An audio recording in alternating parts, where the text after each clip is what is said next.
Hello everyone. I hope जो last lecture हमने किया था वो सबको समझ आ गया होगा।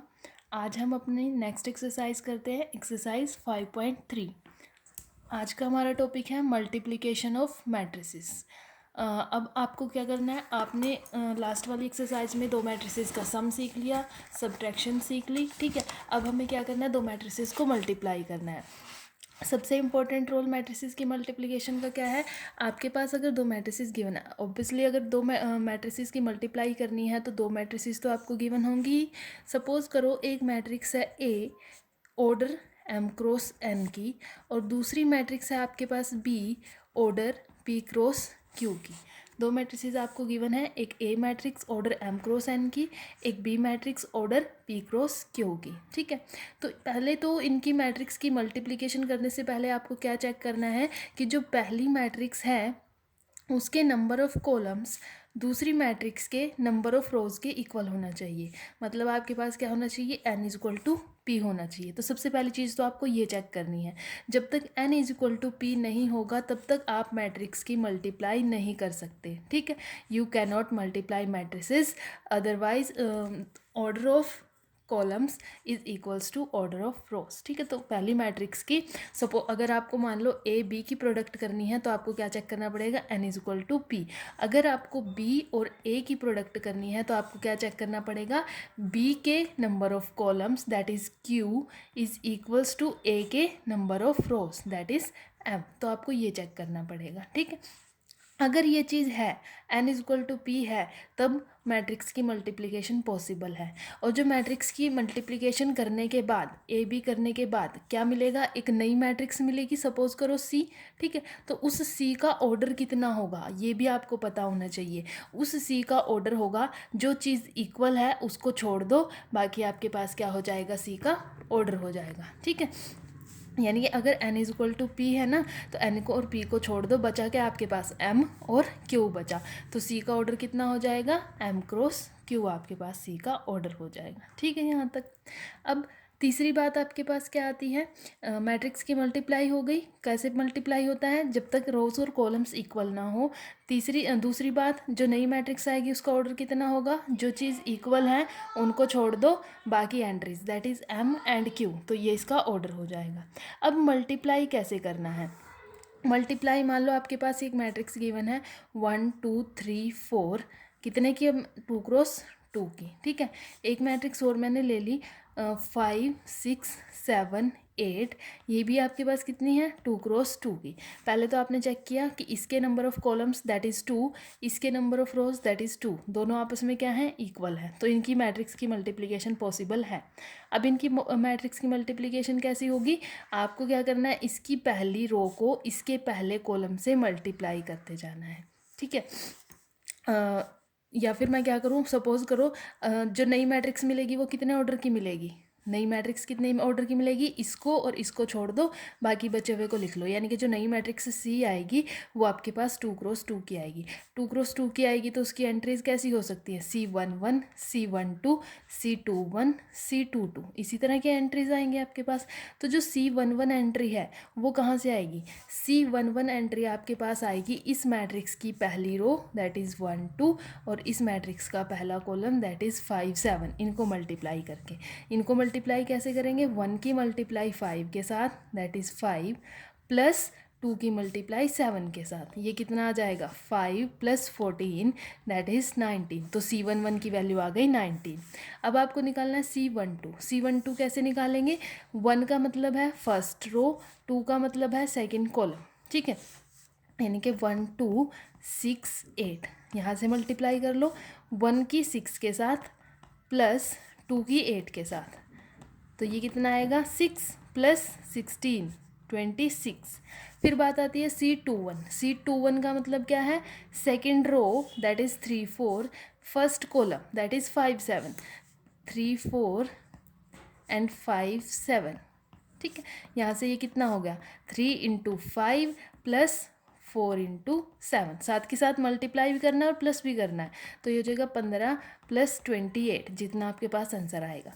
नेक्स्ट आपके पास है C22। C22 का मतलब है second row and second column that is 3 4 and 6 8, यहाँ से आपके पास क्या होगा, 3 की 6 के साथ प्लस 4 की 8 के साथ सॉल्व करोगे तो आपके पास कितना आ जाएगा, C22। ये सारी वैल्यूज यहाँ रख दो तो आपके पास प्रोडक्ट की वैल्यू आ जाएगी। ठीक है, समझ आई। मैट्रिक्स की मल्टीप्लिकेशन के लिए सबसे पहली चीज़ तो चेक करनी है, जिनको मल्टीप्लाई करना है उसके नंबर ऑफ़ कॉलम्स इक्वल होने चाहिए दूसरी मैट्रिक्स के नंबर ऑफ़ रोज़ के। ठीक है, दूसरी चीज़ उनका ऑर्डर क्या बनेगा, ऑर्डर वो होगा जो इक्वल है उनको छोड़ दो, बाकी बची हुई एंट्रीज़ को लिख दो m×q, वो ऑर्डर आ जाएगा। फिर उनको मल्टीप्लाई कैसे करना है, मल्टीप्लाई मैंने आपको सिखा दिया कैसे करना है। पहली रो पहला कॉलम, पहली रो दूसरा कॉलम, दूसरी रो पहला कॉलम, दूसरी रो दूसरा कॉलम। ठीक है, अब इसके करते हैं एग्जाम्पल। एग्जाम्पल है हमारे पास, पहला example, if A and B दो मैट्रिसेस गिवन है, find A dot B. A dot B find करना है। सबसे पहले तो ये चेक करो क्या मैट्रिक्स मल्टीप्लिकेशन पॉसिबल भी है या नहीं है। तो यहाँ कितने ऑर्डर की मैट्रिक्स है, इसमें 3 रोज़ हैं 3 कॉलम्स हैं, तो 3×3 की मैट्रिक्स है। इसमें 1 2 3 3 रोज़ हैं और 2 कॉलम्स हैं, तो 3×2 की मैट्रिक्स है। ए बी करना है, इसका मतलब हमें ये चेक करना है कि ए के कॉलम्स बी की रोज़ के इक्वल होने चाहिए। ए के कॉलम्स देखो कितने हैं 3, बी की रोज़ कितनी है 3, दोनों इक्वल हैं आपस में, यानी कि इनकी मैट्रिक्स की मल्टीप्लिकेशन पॉसिबल है। और जो नई मैट्रिक्स मिलेगी उसका ऑर्डर कितना बचेगा, इन दोनों 3s को छोड़ दो, यानी कि 3×2 ऑर्डर बचेगा। जो नई मैट्रिक्स होगी ए बी, उसका ऑर्डर होगा 3×2। अब मैट्रिक्स की मल्टीप्लाई करना शुरू कर दो। मैट्रिक्स की मल्टीप्लाई करना शुरू करेंगे जैसे मैंने अभी आपको बताया है। पहले एलिमेंट के लिए पहली मैट्रिक्स की रो और इसका कॉलम, 1 को 1 से किया, +2 को 0 से किया, +3 को 2 से किया, आंसर आया 7, पहला एलिमेंट आ गया। इसी तरह आप इसके सारे एलिमेंट फाइंड कर सकते हो और लास्ट में अपनी प्रोडक्ट में वैल्यू रख देना, तो आपके पास ए बी की वैल्यू आ जाएगी। ये सारा प्रोसीजर मैं आपको उस एग्जाम्पल के थ्रू समझा चुकी हूँ। अगर फिर भी समझना है तो इसको बाद में गूगल मीट के थ्रू आप पूछ सकते हो। ठीक है, अब यहाँ पे आपके पास कुछ प्रॉपर्टीज़ गिवन है कि मैट्रिक्स मल्टीप्लिकेशन जो है वो कॉम्यूटेटिव नहीं होती, डिस्ट्रीब्यूटिव होती है। ए बी एग्जिस्ट करता है बट बी ए कई बार एग्जिस्ट नहीं करता। ठीक है, तो ये सारे एग्जांपल आप देख लेना एक बारी। अब हम करते हैं एग्जांपल नंबर 1। एग्जाम्पल नंबर 1 है, determine whether A B is defined and if defined find its order. इनको आपको क्या करना है, डिफाइन देखना है कि क्या इनकी प्रोडक्ट पॉसिबल है। अगर प्रोडक्ट पॉसिबल है तो कितने ऑर्डर की नई मैट्रिक्स मिलेगी। पहली देखो, A is a matrix of order 2×2, B is a matrix of order 2×3। A B देखना है ना, तो ए बी के लिए क्या करोगे, ए के कॉलम्स और बी की रोज़ देखोगे। ए के कॉलम्स कितने हैं 2, बी की रोज़ कितनी हैं 2, दोनों आपस में इक्वल हैं, तो यानी कि प्रोडक्ट पॉसिबल है। और जो प्रोडक्ट मिलेगी वो कितने ऑर्डर की मिलेगी, अब इस 2 और इस 2 को छोड़ दो, बचे हुए क्या है 2×3 की आपको प्रोडक्ट मिलेगी। ठीक है, सेकंड है, A is a matrix of 3×2, B is a matrix of 2×3। फिर से देखो, ए के कॉलम्स 2, बी की रोज़ 2, दोनों इक्वल हैं, तो प्रोडक्ट पॉसिबल है। और प्रोडक्ट मिलेगी कितने ऑर्डर की, अब इस 2 और 2 को छोड़ दो, बचा क्या 3 एंड 3, दैट इज़ 3×3 की आपको प्रोडक्ट मिलेगी। ठीक है, नेक्स्ट देखो, कंप्यूट द फॉलोइंग। आपको अब ये करना है, इसको इसके साथ मल्टीप्लाई करना, बिल्कुल ईजी है। पहले की 2 के साथ, यानी कि 1×2 प्लस -2×1 प्लस 3×3 सॉल्व किया, कितनी मैट्रिक्स मिली 9। अच्छा, ये मैट्रिक्स मिली है, नॉट अ एलिमेंट, क्योंकि आपके पास ये भी एक, ये क्या है, एक रो मैट्रिक्स है। रो मैट्रिक्स में इसमें सिर्फ एक ही रो है। ये क्या है, एक कॉलम मैट्रिक्स है, इसमें एक ही कॉलम है। इसका ऑर्डर कितना है, 1 रो है इसमें और 1 2 3 3 कॉलम है इसमें, तो 1×3 की बनी है आपके पास। ठीक है, इसमें कितने हैं 1 2 3, 3 रोज़ हैं और इसमें सिर्फ एक ही कॉलम है। ठीक है, तो आपके पास मैट्रिक्स के इसके number of rows that is 3, इसके number of columns that is 3, दोनों आपस में इक्वल हैं, तभी ये प्रोडक्ट पॉसिबल हुई है। और अगर ये प्रोडक्ट पॉसिबल हुई है तो अब आपको क्या मिलेगा, यहाँ से एक मैट्रिक्स मिलेगी। मैट्रिक्स कितने ऑर्डर की मिलेगी, इन 3 और 3 को छोड़ दो, बचा क्या 1×1, यानी कि आपको 1×1 की एक मैट्रिक्स मिलेगी, जिसमें एक ही एलिमेंट होता है 1×1 की में। तो ये मैंने स्क्वायर ब्रैकेट लगा दी और 9 लिख दिया, this is the matrix of order 1×1। ठीक है, ऐसे ही आपके पास इसका सेकंड पार्ट है, ABCD D - B - C D, इसकी प्रोडक्ट करनी है। अब चाहे आप इसको अलग अलग लिख के करना चाहो, अलग अलग लिख के कर लो। अब अगर किसी को प्रैक्टिस हो जाए तो आप इसको डायरेक्ट भी ऐसे लिख सकते हो, फर्स्ट की फर्स्ट के साथ करो, यानी कि AD + B और -C, ये एलिमेंट आ गया। फर्स्ट की सेकंड कॉलम के साथ करो, A - B plus B D, A minus B plus B D, फिर इसके साथ C D minus C D, ठीक है, C minus B and D और डी, ठीक है, ये एलिमेंट बन गया।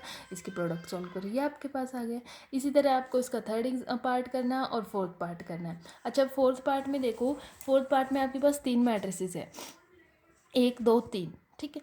मैट्रिक्स की मल्टीप्लिकेशन आप हमेशा वहाँ से शुरू करो, सॉरी बीच में इसमें नेगेटिव है, ठीक है, ये प्रोडक्ट नहीं है, यहाँ बीच में नेगेटिव है। तो आपको करना क्या है, आपको पहले इन दोनों मैट्रिसेस को मल्टीप्लाई करना है। जैसे इनको मल्टीप्लाई करोगे कितने ऑर्डर की मिलेगी, पहले तो ये चेक करो, ये कितने ऑर्डर की है, इसमें एक ही रो है और 3 कॉलम है, इसमें 1 2 3, 3 रो हैं, 1 2 3, 3 कॉलम है। तो 3 से 3 तो कैंसिल हो जाएगा क्योंकि number of rows is equal to number of columns. तो मैट्रिक्स बचेगी कितने ऑर्डर की, 1 क्रॉस 3 की बचेगी, यानी कि 1 रो और 3 कॉलम बचेंगे।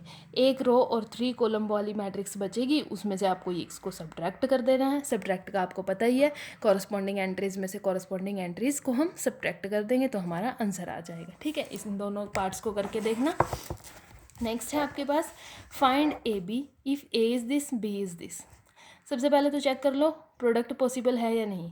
3 क्रॉस 3 की मैट्रिक्स है, ये भी 3 क्रॉस 3 की मैट्रिक्स है, ठीक है। तो 3 क्रॉस 3 और 3 क्रॉस 3 इट मीन्स क्या है, number of columns is equal to number of rows, तो पॉसिबल है प्रोडक्ट। प्रोडक्ट पॉसिबल है तो प्रोडक्ट कर दो। पहली ए की रो की पहले बी के कॉलम से करो, ठीक है, यानी कि 1 इंटू 1, 2 इंटू 2, 3 इंटू 4, पहली एंट्री आ गई। फिर इसी रो की दूसरे कॉलम से करो, 1 into 0 plus 2 into 1 plus 3 into 1, second entry आ गई। फिर इसी रो की थर्ड कॉलम से करो, 1 into 1, 2 into 2 plus 3 into 3, third entry आ गई, ठीक है। फिर सेकेंड रो पे आ जाओ, सेकेंड रो की पहले फर्स्ट कॉलम से करी तो ये वाली एंट्री, सेकेंड रो की सेकेंड कॉलम से ये वाली एंट्री, सेकेंड रो की थर्ड कॉलम से ये वाली एंट्री आ गई। थर्ड रो पे आ जाओ, थर्ड रो की फर्स्ट कॉलम से ये वाली एंट्री आ गई, थर्ड रो की सेकंड कॉलम से ये वाली एंट्री, थर्ड रो की थर्ड कॉलम से ये वाली एंट्री। बस अब तो आपको पहले मल्टीप्लाई करना है और ऐड करना है, तो आपके पास एक नई मैट्रिक्स मिल जाएगी, ठीक है, इजी है। नेक्स्ट है verify that A into B plus C is equal to A B plus A C. अब आपको ये प्रूफ करना है, 3 मैट्रिसेस आपको गिवन है, ये चीज़ आपको प्रूफ करनी है। तो इसको प्रूफ करने के लिए क्या करेंगे, हम अलग अलग से लेफ्ट और राइट साइड को सॉल्व करेंगे। पहले हम इसकी लेफ्ट साइड को सॉल्व कर लेते हैं। लेफ्ट साइड में ब्रैकेट गिवन है तो सबसे पहले हम ब्रैकेट वाला पार्ट सॉल्व करते हैं। ब्रैकेट में क्या गिवन है, बी प्लस सी, तो पी प्लस सी करो, यानी कि बी और सी को ऐड करो। ऐड करना आपको आता है, कॉरस्पॉन्डिंग एंट्रीज को ऐड करना है, कॉरस्पॉन्डिंग एंट्रीज को ऐड कर दिया, बी प्लस सी मिल गया। अब इसकी प्रोडक्ट किससे करनी है, ए से करनी है। पहले तो चेक करो कि क्या प्रोडक्ट पॉसिबल हो सकती है। ए क्या है, 1 रो है, ए में 2 कॉलम है, तो 1 क्रॉस 2 की मैट्रिसेस है। बी क्या है, बी में 2 रोज हैं और 3 कॉलम्स है, 2 क्रॉस 3 की। तो आपके पास क्या है, प्रोडक्ट पॉसिबल है, number of rows is equal to number of columns है, तो इसको प्रोडक्ट कर लो। इस साइड आपको क्या करना पड़ेगा, पहले ए बी की प्रोडक्ट करनी पड़ेगी, फिर ए सी की प्रोडक्ट करनी पड़ेगी और दोनों को ऐड कर देंगे, ठीक है। कैलकुलेशन है ये भी सारा करके देखना, बहुत ईजी है।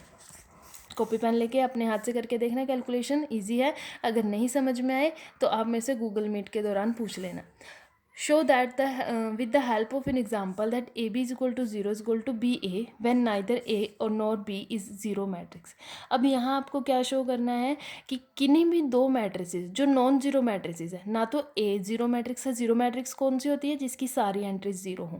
कहता है कि ना तो ए जीरो मैट्रिक्स है ना बी जीरो मैट्रिक्स है, फिर भी ए बी की प्रोडक्ट जीरो आ रही है, ठीक है, ए बी की प्रोडक्ट जीरो आ रही है, या फिर ये करें उसकी भी प्रोडक्ट आपके पास जीरो आ रही है। अब ये जीरो जो डार्क डार्क लिखा हुआ ना, इस डार्क का मतलब है zero matrix, not a single zero, it is zero matrix, ठीक है।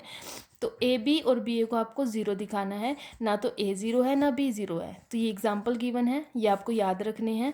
ए एक मैट्रिक्स ली 1 -1 -1 1, बी एक मैट्रिक्स ली 1 1 1 1, शो कर दो, यानी कि ए बी की प्रोडक्ट कर दो। पहले ए बी की प्रोडक्ट करी तो देखो जीरो मैट्रिक्स आ गई, और जीरो मैट्रिक्स को इसने डार्क करके लिख दिया। फिर बी ए की प्रोडक्ट कर दो, यानी कि इसके साथ प्रोडक्ट कर दो, तो यहाँ से आपके पास ये जीरो मैट्रिक्स आ गई। तो आपके पास क्लियर है, ना तो ए ज़ीरो थी ना बी ज़ीरो थी, फिर भी ए बी की प्रोडक्ट भी ज़ीरो आ रही है, बी की ए की प्रोडक्ट भी ज़ीरो आ रही है, ठीक है। तो ये एग्जांपल आपको याद रखना है। नेक्स्ट है prove by giving an example that though B not equals to C yet A B is equal to A C. अब आपको यहाँ एक एग्जाम्पल देना है कि बी तो सी के इक्वल नहीं है, फिर भी ए बी और ए सी इक्वल है। यानी कि अब आपको तीन मैट्रिसेस का एग्जाम्पल देना है। मैट्रिसेस ऐसी होनी चाहिए कि बी और सी तो इक्वल ना हो, लेकिन जैसे ही ए बी की प्रोडक्ट करो वो ए सी की प्रोडक्ट के इक्वल आ जाए। तो ये भी मैट्रिसेस आप याद रख लेना। ए मैट्रिक्स है 1 1 1 1, बी मैट्रिक्स है 5 2 2 5, सी मैट्रिक्स है 2 5 5 2। ठीक है, देखो चेक करो क्या बी और सी इक्वल है। इक्वल मैट्रिक्स कौन सी होती है? जिनका ऑर्डर भी इक्वल हो, कॉरस्पॉन्डिंग एंट्रीज भी इक्वल हो। बी और सी का ऑर्डर तो इक्वल है लेकिन उनकी एंट्रीज इक्वल नहीं है। इसकी पहली एंट्री 5 है, इसकी पहली एंट्री 2 है, तो एक कंडीशन सेटिस्फाई होगी, B is not equal to C. अब ये चेक करो कि क्या ये कंडीशन सेटिस्फाई है, यानी कि पहले ए बी की प्रोडक्ट करो। मैंने ए बी की प्रोडक्ट करी, आंसर आया 7 7 7 7। फिर ए सी की प्रोडक्ट करो, ए की और सी की प्रोडक्ट। ठीक है, मैंने प्रोडक्ट की 7 7 7 7। तो ए बी और ए सी तो दोनों इक्वल है लेकिन B is not equals to C है। तो ये आपके पास 6th एग्जाम्पल आपका प्रूफ होगा। नेक्स्ट है find the matrix X Y Z U such that this is equal to this. आपको एक्स वाई जेड यू ये मैट्रिक्स फाइंड करनी है। मैट्रिक्स फाइंड करना मीन्स आपको एक्स वाई और जेड यू की वैल्यू फाइंड करनी है। कंडीशन आपको गिवन है कि इन दोनों मैट्रिसेस की मल्टीप्लिकेशन इस मैट्रिसेस के इक्वल है। ठीक है, तो पहले तो आपको क्या करो, इक्वल मैट्रिसेस की डेफिनेशन लगाने से पहले आपको इन दोनों की मैट्रिक्स की प्रोडक्ट करनी पड़ेगी। पहले इसकी प्रोडक्ट कर लो। इसकी प्रोडक्ट कैसे होगी? इसकी पहली रो को इसके पहले कॉलम से करो तो पहली एंट्री आएगी, यानी कि 5x - 7z। आपके पास पहली एंट्री आ गई 5x - 7z। इसी पहली रो को दूसरे कॉलम से करो। जब तक पहली रो के सारी कॉलम से नहीं हो जाता तब तक आप करते रहोगे मैट्रिक्स की मल्टीप्लाई। पहली रो को सेकंड कॉलम से करेंगे 5y - 7u। ठीक है, फिर सेकेंड रो को फर्स्ट कॉलम से करो -2x + 3z, फिर -2y + 3u। ठीक है, अब ये दोनों मैट्रिसेस इक्वल है इसका मतलब क्या है? इनकी कॉरस्पॉन्डिंग एंट्रीज इक्वल है। तो कॉरस्पॉन्डिंग एंट्रीज को इक्वल कर दो, that is 5x - 7z is equal to -16, 5y - 7u is equal to -6, -2x + 3z is equal to 7, -2y + 3u is equal to 2। अब आपको एक्स वाई जेड यू की value find करनी है। तो जैसे आपने लास्ट एक्सरसाइज में भी करा है, अब आपको यहाँ से इक्वेशंस सॉल्व करनी पड़ेंगी। तो अब ये देख लो इन चारों इक्वेशंस में से जिसमें सेम वेरिएबल हो, इसमें एक्स और जेड वेरिएबल हैं, इसमें एक्स और जेड वेरिएबल हैं, तो इन दोनों को उठा लो और इन दोनों को सॉल्व कर लो बाई कोफिशिएंट्स को इक्वल करके। ठीक है, यानी कि पहले यहाँ से एक्स के कोफिशिएंट इक्वल कर लो। एक्स का कोफिशिएंट कैसे इक्वल होगा? इस वाली इक्वेशन को 2 से मल्टीप्लाई, इस वाली इक्वेशन को 5 से multiply, and then subtract the equation. जैसे ही सब्ट्रैक्ट करोगे z इक्वल टू 3 मिलेगा।